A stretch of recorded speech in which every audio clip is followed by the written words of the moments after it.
Hello everyone, welcome back to my channel. So ಇವತ್ತಿನ ವಿಡಿಯೋದಲ್ಲಿ ನಾವೇನು ಡಿಸ್ಕಸ್ ಮಾಡ್ತೀವಿ, ನಾವೇನು ಕಲಿತೀವಿ ಅಂತ ಹೇಳಿದ್ರೆ ಡಿಸ್ಕಷನ್ ಅಲ್ಲ, ಏನ್ ಕಲಿತೀವಿ ಅಂತ ಹೇಳಿದ್ರೆ ಸೆಂಟೆನ್ಸಸ್. ಓಕೆ, ಸೊ ಈಗಾಗಲೇ ಸೆಂಟೆನ್ಸ್ ಇಂಗ್ಲಿಷ್ ಒಂದಷ್ಟು ಬರೋರು ನೀವು ಸೆಂಟೆನ್ಸ್ ಸರಿಯಾಗಿದೆಯಾ ಅಂತ ತಿಳ್ಕೊಂಡು ನೋಡಿ, ಹೊಸ ಕಲಿತಿರೋರು ಕನ್ನಡದಿಂದ ಇಂಗ್ಲಿಷ್ಗೆ ಯಾವ ತರ ಸೆಂಟೆನ್ಸ್ ಹೇಳ್ಬೋದು ಅನ್ನೋದನ್ನ ಕಲ್ತ್ಕೊಳ್ಳಿ. ಓಕೆ, ನಮಸ್ಕಾರ ಸ್ನೇಹಿತರೆ, ನಾನು ನಿಮ್ಮ ಇಂಗ್ಲಿಷ್ ಟ್ರೈನರ್ ಅನಿಲ್ ಕುಮಾರ್. ಬನ್ನಿ ಇಂಗ್ಲಿಷ್ ಕಲಿಯೋಣ ಚಾನಲ್ಗೆ ಮತ್ತೊಮ್ಮೆ ಸ್ವಾಗತ. ಸ್ನೇಹಿತರೆ, ನೀವು ಈ ಚಾನಲ್ಗೆ ಹೊಸಬರಾಗಿದ್ದರೆ ದಯವಿಟ್ಟು ಚಾನಲ್ ಸಬ್ಸ್ಕ್ರೈಬ್ ಮಾಡೋದು ಮರಿಬೇಡಿ, ಪಕ್ಕದಲ್ಲಿ ಬೆಲ್ ಐಕಾನ್ ಕ್ಲಿಕ್ ಮಾಡಿ ಅಂಡ್ ಈ ವಿಡಿಯೋಗೆ ಒಂದು ಲೈಕ್ ಅನ್ನು ಕೊಡಿ, ಈ ವಿಡಿಯೋನ ಶೇರ್ ಮಾಡಿ, ನಿಮಗೆ ಏನಾದರೂ ಡೌಟ್ ಇದ್ರೆ ಕಾಮೆಂಟ್ ಸೆಕ್ಷನ್ ಅಲ್ಲಿ ಕಾಮೆಂಟ್ ಮಾಡಿ. ಓಕೆ, ಸೊ ಇದೊಂಥರ ಸ್ಪೋಕನ್ ಇಂಗ್ಲಿಷ್ ಚಾಲೆಂಜ್, ನೀವು ಎಷ್ಟು ಕಲ್ತಿದ್ದೀರಾ ಅನ್ನೋದು ಇಲ್ಲಿ ಕನ್ಫರ್ಮ್ ಮಾಡ್ಕೊಳ್ಳಿ. ಎಲ್ಲ 20 ಸೆಂಟೆನ್ಸ್ ಇರುತ್ತೆ, 20 ಸೆಂಟೆನ್ಸ್ ಅಲ್ಲಿ ಎಲ್ಲ ಸೆಂಟೆನ್ಸ್ಗೆ ನೀವು ಕರೆಕ್ಟ್ ಸರಿಯಾದ ಉತ್ತರ ಹೇಳಿದ್ರೆ ನೀವು ಇಂಗ್ಲಿಷ್ ನ 80% ಕಲ್ತಿದ್ದೀರಾ ಅಂತ ಅರ್ಥ. ಓಕೆ, ಸಿಂಪಲ್ ಆಗಿರುತ್ತೆ sentence. Let's see. Hi friends, ಇದೊಂದು ವಿಶೇಷ ಸೂಚನೆ. ನಮ್ಮಲ್ಲಿ ಇದೀಗ ಆನ್ಲೈನ್ ಸ್ಪೋಕನ್ ಇಂಗ್ಲಿಷ್ ಕೋರ್ಸ್ನ ಹೊಸ ಬ್ಯಾಚ್ ಶುರುವಾಗಿದೆ. ನೀವು ಇನ್ಮೇಲೆ ಎಲ್ಲೂ ಹೊರಗಡೆ ಹೋಗಿ ಇಂಗ್ಲಿಷ್ ಕಲಿಯುವ ಅವಶ್ಯಕತೆ ಇಲ್ಲ. ಮನೆಯಲ್ಲೇ ಕೂತ್ಕೊಂಡು ಯಾವುದೇ ಟೆನ್ಷನ್ ಇಲ್ಲದೆ, ಏನು ಮುಗಿದಿರಬಿಲ್ಲದೆ ಇಂಗ್ಲಿಷ್ ಮಾತಾಡೋದನ್ನ ಕಲಿಯಬಹುದು. ಸ್ನೇಹಿತರೆ, ಸ್ಪೋಕನ್ ಇಂಗ್ಲಿಷ್ ಮಾತ್ರ ಅಲ್ಲ, ನಿಮಗೆ ಇಂಗ್ಲಿಷ್ನ ಓದಲಿಕ್ಕೆ ಬರಲಿಕ್ಕೆ ಬರಲ್ಲ ಅಂತ ಇಟ್ಕೊಳ್ಳಿ. ಈಗ ಇಂಗ್ಲಿಷಲ್ಲಿ ನಿಮಗೆ ಓದಲಿಕ್ಕೆ ಬರಲಿಕ್ಕೆ ಬರಲ್ಲ, ಬರೀ ನಿಮಗೆ ABCD ಮಾತ್ರ ಗೊತ್ತು, ಅಥವಾ ABCD ಗೊತ್ತಿಲ್ಲ ಅಂತ ಇಟ್ಕೊಳ್ಳಿ. ಸೊ ABCD ಗೊತ್ತಿಲ್ಲ ಅಂತ ಪರವಾಗಿಲ್ಲ, ನಾವು ನಿಮಗೆ ಇಂಗ್ಲಿಷ್ನ ಬೇಸಿಕ್ಕಿಂದನೇ ಓದಲಿಕ್ಕೆ ಮತ್ತೆ ಬರಲಿಕ್ಕೆ ಸಹ ಹೇಳ್ಕೊಡ್ತೀವಿ. ಅದು ಅಲ್ಲದೆ ನೀವು ಒಂದು ವೇಳೆ ಕನ್ನಡನೇ ಬರಲ್ಲ ಅಂತ ಇಟ್ಕೊಳ್ಳಿ, ಕನ್ನಡನೂ ಹೇಳ್ಕೊಟ್ಟು ಕನ್ನಡದಿಂದ ಇಂಗ್ಲಿಷ್ನ ಹೇಗೆ ಓದೋದು, ಕನ್ನಡನೂ ನಾವು ಹೇಳ್ಕೊಟ್ಟು ಅದರ ಮೂಲಕ ಇಂಗ್ಲಿಷ್ನ ಹೇಗೆ ಕಲಿಯೋದು ಅನ್ನೋದನ್ನ ನಾವು ಈ ಕೋರ್ಸಲ್ಲಿ ಇನ್ಕ್ಲೂಡ್ ಮಾಡಿದ್ದೀವಿ. ಸ್ನೇಹಿತರೆ, ಈ ಕೋರ್ಸನ್ನು ಚಿಕ್ಕ ಮಕ್ಕಳನ್ನು ಹೊರತುಪಡಿಸಿ ಬೇರೆ ಯಾರು ಬೇಕಾದ್ರೆ ಈ ಕೋರ್ಸ್ಗೆ ಜಾಯ್ನ್ ಆಗ್ಬೋದು. ನೀವು ಕೆಲಸಕ್ಕೆ ಹೋಗೋರು ಇರ್ಬೋದು, ಮನೇಲಿ ಇರ್ಬೋದು, ಅಥವಾ ನೀವು ಯಾವುದೋ ಒಂದು ಬಿಸ್ನೆಸ್ ಮಾಡ್ತಾ ಇರ್ಬೋದು. ಓಕೆ, ಸೊ ಯಾರು ಬೇಕಾದರೂ ಈ ಕೋರ್ಸ್ನ ಜಾಯ್ನ್ ಆಗ್ಬೋದು. ಹಾಗಾದ್ರೆ ಸ್ನೇಹಿತರೆ, ತಡ ಯಾಕೆ? ಈ ಸ್ಪೋಕನ್ ಇಂಗ್ಲಿಷ್ ಕೋರ್ಸ್ ಮತ್ತು English basic reading and writing ಕೋರ್ಸ್ನ ಜಾಯ್ನ್ ಆಗಬೇಕು ಅಂತ ಆಸಕ್ತಿ ಇರೋರು ಈ ಕೂಡಲೇ ನಿಮ್ಮ ಫೋನ್ ತೆಗೆದುಕೊಳ್ಳಿ, ಹಾಗೂ ಇಲ್ಲಿ ಬರ್ತಿರುವಂತಹ ನಂಬರ್ಗೆ ಅಥವಾ ಕೆಳಗಡೆ ಬರ್ತಾ ಇರುವಂತಹ ನಂಬರ್ಗೆ ನೀವು ಕರೆ ಮಾಡತಕ್ಕದ್ದು, ಅಥವಾ ವಾಟ್ಸ್ಆ್ಯಪ್ನಲ್ಲಿ ಸಂಪರ್ಕಿಸಿ ನಿಮ್ಮ ಹೆಸರನ್ನು ರಿಜಿಸ್ಟರ್ ಮಾಡಿಕೊಳ್ಳಿ. ನೋಡೋಣ. ಅವಳು ಪ್ರತಿ ವಾರ ಹೊಸ ಲೇಖನವನ್ನು ಬರೆಯುತ್ತಾಳೆ. ಅವಳು ಪ್ರತಿ ವಾರ ಹೊಸ ಲೇಖನವನ್ನು ಬರೆಯುತ್ತಾಳೆ. ಇದನ್ನ ಹೇಗೆ ಹೇಳ್ತೀರಾ? 5 seconds ಟೈಮ್ ಇರುತ್ತೆ ನಿಮಗೆ. ಜಸ್ಟ್ 1 2 3 4 5 ಅಷ್ಟೇ. ಸಿಂಪಲ್ ಸೆಂಟೆನ್ಸ್ ಇದು. ದೊಡ್ಡ ಸೆಂಟೆನ್ಸ್ಗೆ ನಾನು ಜಾಸ್ತಿನೇ ಟೈಮ್ ಕೊಡ್ತೀನಿ. ರೈಟ್, ಅವಳು ಪ್ರತಿ ವಾರ ಹೊಸ ಲೇಖನವನ್ನು ಬರೀತಾಳೆ. ಸೊ ನಾವು ಸೆಂಟೆನ್ಸ್ ಹೆಂಗ್ ಮಾಡ್ತೀವಿ? ಫಸ್ಟ್ ಸಬ್ಜೆಕ್ಟ್ ತಗೋಬೇಕು, ಅವಳು, ಆಮೇಲೆ ಬರೀತಾಳೆ. ಕನ್ನಡದಲ್ಲಿ ಬರೆಯುತ್ತಾಳೆ ಸಬ್ಜೆಕ್ಟ್, ಐ ಮೀನ್ ವರ್ಬ್ ಲಾಸ್ಟಿಗೆ ಬರುತ್ತೆ. ಇಂಗ್ಲಿಷ್ ಅಲ್ಲಿ ನಾವು ಅದನ್ನ ಸೆಕೆಂಡ್ ಹಾಕಬೇಕು. ಸಬ್ಜೆಕ್ಟ್ ಮೇನ್ ಅವಳು, ಶಿ, ಬರೀತಾಳೆ.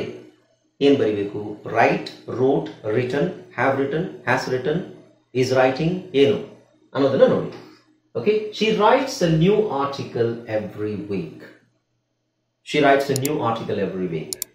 Okay, right. ನಾ ಇದ್ರದ್ದು ಟೆನ್ಸ್ ಆಮೇಲೆ ಹೇಳ್ತೀನಿ. ಜಸ್ಟ್ ನಾವು ಸೆಂಟೆನ್ಸ್ ನೋಡೋಣ ಯಾವುದಾದ್ರು. ನಿನ್ನೆ ಸಂಜೆ ರೈಲು ತಡವಾಗಿ ಬಂತು, ಅಥವಾ ಬಂದಿತು, ಅಥವಾ ಬಂದಿತ್ತು. ಕಾಮನ್ ಆಗಿ ಬಂತು ಅಂತಾನೆ ಹೇಳ್ತೀವಿ ನಾವು. ಬಂದಿತ್ತು ಯಾಕೆ ಬರಬೇಕು ಅದು ನೋಡೋಣ. ಹೇಗೆ ಹೇಳ್ತೀರಾ? 5 seconds. Okay, the train arrived late yesterday evening. ನಿನ್ನೆ ಸಂಜೆ the train arrived late yesterday evening. Arrived came ಅಂತಾನು ಹೇಳ್ಬೋದು, ದ ಟ್ರೈನ್ ಕೇಮ್ ಅಂತ ಹೇಳ್ಬೋದು. ಬಟ್ ಟ್ರೈನು, ಪ್ಲೇನು ಇದೆಲ್ಲ ಹೇಳ್ಬೇಕಾದ್ರೆ ಅರೈವ್ಡ್ ಅಂತಾನೆ ಹೇಳೋದು. ಓಕೆ, ನಾವು ಮುಂದಿನ ಸೋಮವಾರ ಯೋಜನೆ ಪ್ರಾರಂಭಿಸುತ್ತೇವೆ. ಸಿ, ಯೋಜನೆ ಅಂದ್ರೆ ಪ್ರಾಜೆಕ್ಟ್. ಓಕೆ, ಯೋಜನೆ ಅಂದ್ರೆ ಅಚ್ಚ ಕನ್ನಡದಲ್ಲಿ ಪ್ರಾಜೆಕ್ಟ್ ಅಂತಾನೆ ಅಲ್ವಾ? ರೈಟ್. ನಾವು ಮುಂದಿನ ಸೋಮವಾರ ಯೋಜನೆಯನ್ನು ಪ್ರಾರಂಭಿಸುತ್ತೇವೆ. ಸೊ ನಾವು ಮುಂದಿನ ಸೋಮವಾರ ನೋಡಿ, ಇದು ನಾನು ನಿಮಗೆ ಅಚ್ಚ ಕನ್ನಡದಲ್ಲಿ ಕೊಟ್ಟಿರ್ತೀನಿ. ಆಡು ಭಾಷೆಯಲ್ಲಿ ಕೊಟ್ರೆ, ಯಾಕೆಂದ್ರೆ ಒಬ್ಬೊಬ್ಬರದ್ದು ಆಡು ಭಾಷೆ ಒಂದೊಂದು ಇರುತ್ತೆ, ಹಾಗಾಗಿ ಅಚ್ಚ ಕನ್ನಡದಲ್ಲಿ ಕೊಟ್ಟಿರ್ತೀನಿ. ಆಡು ಭಾಷೆಯಲ್ಲಿ ನೀವೇ ಅದನ್ನ ಕನ್ವರ್ಟ್ ಮಾಡ್ಕೊಳ್ಳಿ. ಲೈಕ್, ನಾವು ಮುಂದಿನ ಸೋಮವಾರ ಪ್ರಾಜೆಕ್ಟ್ ಸ್ಟಾರ್ಟ್ ಮಾಡ್ತೀವಿ. ಹೇಗೆ? We will start the project next Monday. We will start the project next Monday. Right? So ಇಲ್ಲಿ will ಯಾಕೆ ಬಂತು? ಮುಂದಿನ ಸೋಮವಾರ ಅಂತ. ಮುಂದಿನ ಸೋಮವಾರ ಅಂದ್ರೆ ಬರುವ ಸೋಮವಾರ. So in future. ಅವರು ಈಗ ಅಂತಿಮ ಪರೀಕ್ಷೆಗಳಿಗಾಗಿ ಓದುತ್ತಿದ್ದಾರೆ. ಅವರು ಓದುತ್ತಿದ್ದಾರೆ. ಫಸ್ಟ್ ನಿಮಗೆ ಸಬ್ಜೆಕ್ಟ್ಸ್ ಗೊತ್ತಿರಬೇಕು. ಅವರು, ನಾವು, ಅವಳು, ಅವನು, ಅದೆಲ್ಲ ಗೊತ್ತಿದ್ರೆ ಈಸಿ ಆಗುತ್ತೆ. ಅವರು ಅನ್ಲಿಕ್ಕೆ ಏನು? ಓದುತ್ತಿದ್ದಾರೆ ಅನ್ಲಿಕ್ಕೆ. ರೈಟ್. ಈಗ ನೋಡಿ, ದೇ ಆರ್ ಸ್ಟಡಿಂಗ್. ಸಿ, ಓದುತ್ತಿದ್ದಾರೆ ಅಂದ್ರೆ ರೀಡಿಂಗ್ ಅಂತ ತುಂಬಾ ಜನ ಹೇಳ್ತಾರೆ. ರೀಡಿಂಗ್ ಅಂದ್ರೆ ಜಸ್ಟ್ ಓದೋದು, ನ್ಯೂಸ್ ಪೇಪರ್ ಓದೋದು, ಪುಸ್ತಕ ಓದೋದು, ಅಥವಾ ಬೋರ್ಡ್ ಅಲ್ಲಿ ಇರೋದನ್ನು ಓದೋದು. ಸ್ಟಡಿಂಗ್ ಅಂದ್ರೆ ಅಧ್ಯಯನ ಮಾಡೋದು. Okay, right. They are studying for the final exams right now. ಅಂತಿಮ ಪರೀಕ್ಷೆಗಳು, final exams. They are studying for the final exams right now. Okay, ನಾವು ಫೋನ್ ಬಂದಾಗ ನಾನು ಊಟ ಮಾಡ್ತಿದ್ದೆ. ಫೋನ್ ಬಂದಾಗ ನಾನು ಊಟ ಮಾಡ್ತಾ ಇದ್ದೆ. How? Right. I was eating dinner. Food ಅಂದ್ರೆ food ಅಂತ I was eating food ಅಂತಾನೆ ಹೇಳ್ಬೋದು ನೀವು. I was eating dinner when the phone rang. Phone rang. Phone ಬಂದಾಗ ಅಂದ್ರೆ when the phone came ಅಂತ ಹೇಳಲ್ಲ. Phone ಬರುವುದು phone ringing.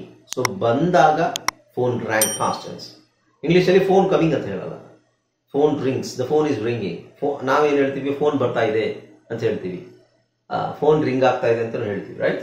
ಓಕೆ. ನೆಕ್ಸ್ಟ್, ನನ್ನ ಸಹೋದರ ಸೈಕಲ್ ರಿಪೇರಿ ಮಾಡಿದನು. ನನ್ನ ಸಹೋದರ ಸೈಕಲ್ ರಿಪೇರಿ ಮಾಡಿದನು.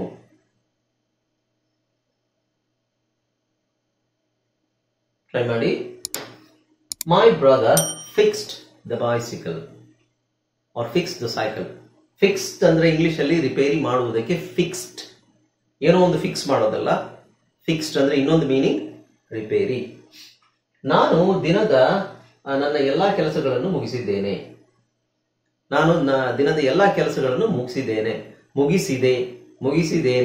ಕರೆಕ್ಟ್ ಆಗಿ ಯೋಚನೆ ಮಾಡಿ.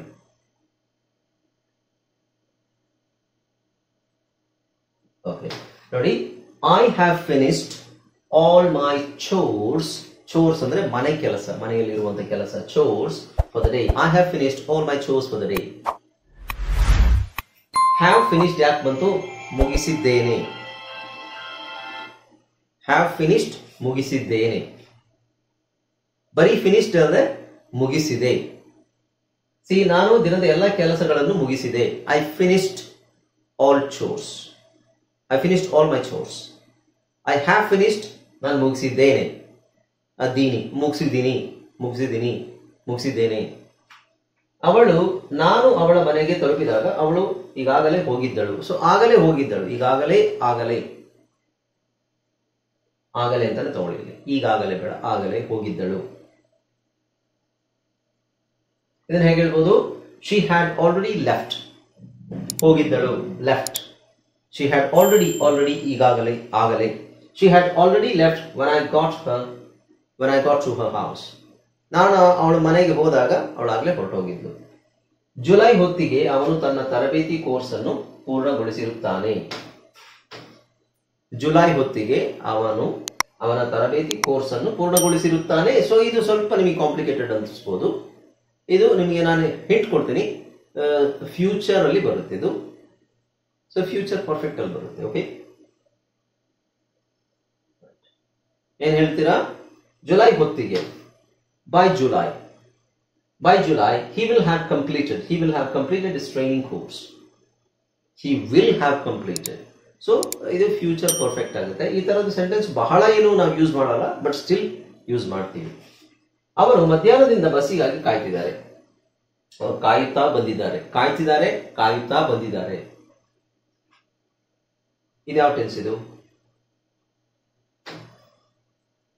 They have been waiting for the bus since noon. They have been waiting for the bus. Have been waiting, ಇದು ಯಾವ ಟೆನ್ಸ್ ಅಂತ ನೋಡಿದ್ರೆ this is ಇದು present perfect continuous. They have been waiting ಅಂದ್ರೆ ಮಧ್ಯಾಹ್ನದಿಂದ ವೇಟ್ ಮಾಡ್ತಾ ಇದ್ದಾರೆ, ಈಗಲೂ ವೇಟ್ ಮಾಡ್ತಾ ಇದ್ದಾರೆ ಅಂತ ಅರ್ಥ. ಓಕೆ, they were waiting ಅಲ್ಲ, they have been waiting because they are still waiting. Okay, so ಇದು ಟೆನ್ಸ್ ನಿಮಗೆ ಕರೆಕ್ಟ್ ಆಗಿ ಗೊತ್ತಿದ್ರೆ ಈ ಸೆಂಟೆನ್ಸ್ ಗಳನ್ನೆಲ್ಲ ಈಸಿಯಾಗಿ ಹೇಳ್ಬೋದು. ಓಕೆ, ನೆಕ್ಸ್ಟ್ ನೋಡೋಣ. ಅವನಿಗೆ ಖಾರದ ಊಟ ಇಷ್ಟ ಆಗುವುದಿಲ್ಲ. ಖಾರದ ಊಟ ಅನ್ಲಿಕ್ಕೆ ಏನು ಅಂತ ನೀವು ಯೋಚನೆ ಮಾಡ್ತಾ ಇದ್ರೆ ಸ್ಪೈಸಿ ಫುಡ್ ಅಂತ ಹೇಳಿ. Spicy food.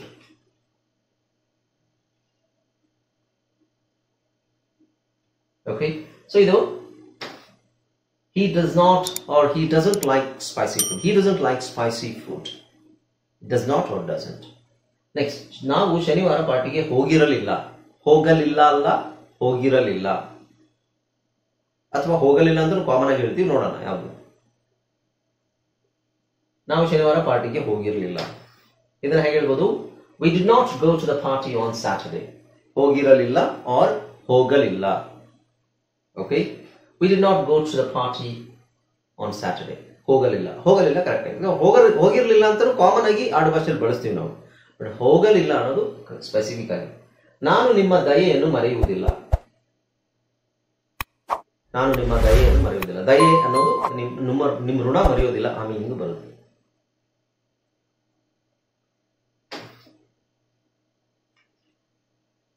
Not forget your kindness. ಕೈಂಡ್ನೆಸ್ಗೆ ದಯೆ ಅಂತ ಹೇಳ್ತೀವಿ. ನಾಯಿ ಇನ್ನು ಮುಂದೆ ಪೋಸ್ಟ್ ಮ್ಯಾನ್ಗೆ ಬೊಗಳುತ್ತಿಲ್ಲ. ನಾಯಿ ಪೋಸ್ಟ್ ಮ್ಯಾನ್ ನೋಡಿ ನಾಯಿಗಳು ಬೊಗಳುತ್ತವೆ, ಬೊಗಳುತ್ತಿಲ್ಲ ಅಂತಾನು ಹೇಳ್ಬೋದು. ಇದು ಹೇಗೆ ಬರುತ್ತೆ? The dog is not barking at the mailman anymore. Mailman ಅಂದ್ರೆ postman. The dog is not barking at the mailman anymore. Okay, so the dog doesn't bark anymore ಅಂತಾನು ಆಗುತ್ತೆ, but dog is not barking ಅದನ್ನು ಆಗುತ್ತೆ. Okay, it comes under future. ನಿಮಗೆ present continuous ತರ ಅನ್ಸುತ್ತೆ, ಅದು future ಅಲ್ಲಿ ಬರುತ್ತೆ. Will not, the dog will not bark at the mailman anymore, ಅದು ಬರುತ್ತೆ. 15ನೇ ನೋಡಿ, ಯು ವರ್ ನಾಟ್, ನೀವು ಸೂಚನೆಗಳನ್ನು ಸ್ಪಷ್ಟವಾಗಿ ಕೇಳುತ್ತಿರಲಿಲ್ಲ. ನೀವು ಸೂಚನೆಗಳನ್ನು ಸ್ಪಷ್ಟವಾಗಿ ಕೇಳ್ತಿರ್ಲಿಲ್ಲ. ಇದನ್ನ ಹೇಗೆ ಹೇಳ್ಬೋದು? You weren't listening to the instructions clearly. You weren't listening to the instructions clearly. ನೀನು ಸರಿಯಾಗಿ ಸೂಚನೆಯನ್ನು ಕೇಳ್ತಾ ಇಲ್ಲ. ಸೂಚನೆಗಳು ಇನ್ಸ್ಟ್ರಕ್ಷನ್ಸ್ ಸರಿಯಾಗಿ ಕ್ಲಿಯರ್ಲಿ. ಓಕೆ, ನೆಕ್ಸ್ಟ್ ನೋಡಿ, ಅವಳು ಬೆಳಗಿನ 3 ಗಂಟೆಗೆ ಮಲಗಿರುವುದಿಲ್ಲ.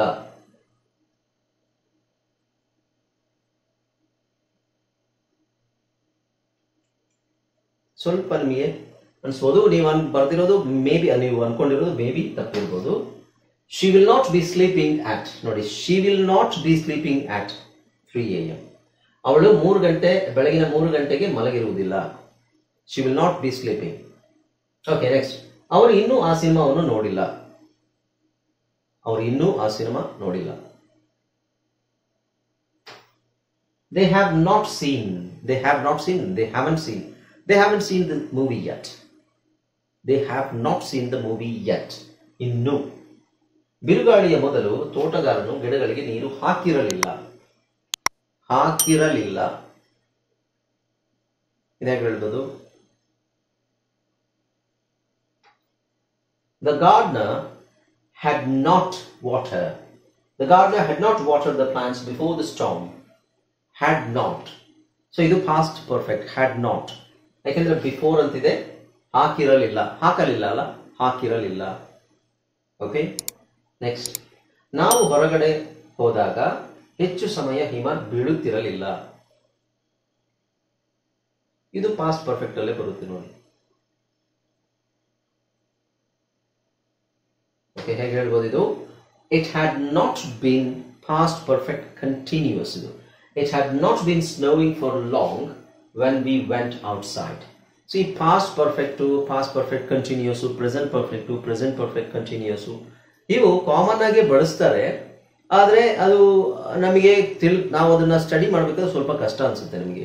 It's very simple. ಯಾಕೆಂದ್ರೆ ಅದು ಕನ್ನಡದಲ್ಲಿ ಜಾಸ್ತಿ ಒತ್ತು ಕೊಡಲ್ಲ ನಾವು ಅದಕ್ಕೆ. ಕನ್ನಡದಲ್ಲಿ ನಮಗೆ ಎರಡು ಒಂದೇ ತರ ಅನ್ಸ್ಬೋದು. ಓಕೆ, ಹಾಗಾಗಿ ಕನ್ನಡದಲ್ಲಿ ಅದು ಸ್ವಲ್ಪ ಕಷ್ಟ. ಇಂಗ್ಲಿಷ್ ಅಂತ ನೋಡಿದಾಗ ಅದು ಸ್ವಲ್ಪ ಕಷ್ಟ ಅನ್ಸ್ಬೋದು. ಬಟ್ ಪ್ರಾಕ್ಟೀಸ್ ಮಾಡ್ತಾ ಈಸಿ ಆಗುತ್ತೆ. You should read so many examples ತುಂಬಾ ನೀವು ನೋಡಿದಷ್ಟು ಕಲಿತಷ್ಟು ಈಸಿ ಆಗ್ತಾ ಹೋಗುತ್ತೆ.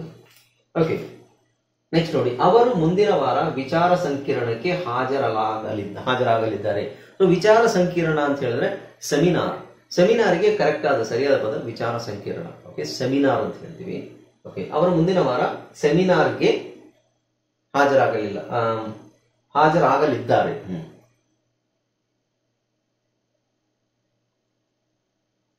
ಓಕೆ, ಸೊ ಇದನ್ನ ಹೇಗೆ ಹೇಳ್ಬೋದು? They are going to attend the seminar next weak.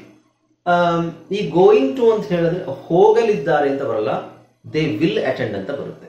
They will attend, they are going to attend or they will attend. Sometimes both are same. Okay, so 20 ಸೆಂಟೆನ್ಸ್ಗಳಲ್ಲಿ ಯಾರ್ಯಾರು correct 20 sentence correct ಬರ್ದಿದ್ದೀರಾ ಅಥವಾ correct ಹೇಳಿದ್ದೀರಾ, ನಿಮಗೆ 80% English ಬಂದ ಹಾಗೆ. ನೀವು fluency ಹತ್ರ ಆಗ್ತಾ ಇದ್ದೀರಾ, ಕರೆಕ್ಟಾಗಿ ಹೇಳ್ತಾ ಇದ್ದೀರಾ. ಹಾಗೆ ನಿಮಗೆ ಇದನ್ನ ಟೆನ್ಸ್ ಚೇಂಜ್ ಮಾಡಿ ಬರೆಯಕ್ಕೆ ಬಂದ್ರೆ ಇನ್ನೂ ಫ್ಲೂಯೆಂಟ್ ಆಗ್ತೀರಾ ಅಂತ ಅರ್ಥ. 90% ಇಂಗ್ಲಿಷ್ ಬಂದ ಹಾಗೆ ನಿಮಗೆ. ಇನ್ನು 10% ಅದು ಇದು ಎಲ್ಲ ಅಡ್ವಾನ್ಸ್ ಗ್ರಾಮರ್ ತಿಳ್ಕೊಂಡ್ರೆ ಸಾಕು. ಬೇಸಿಕ್ ಅಲ್ಲ, ಇಂಟರ್ಮೀಡಿಯೇಟ್ ಲೆವೆಲ್ಗೆ. ಓಕೆ, ಆಲ್ರೈಟ್, ವಿಡಿಯೋ ಇಷ್ಟ ಆಯ್ತು ಅಂತ ಅನ್ಕೊಂಡಿದ್ದೀನಿ. And I hope you enjoyed the video.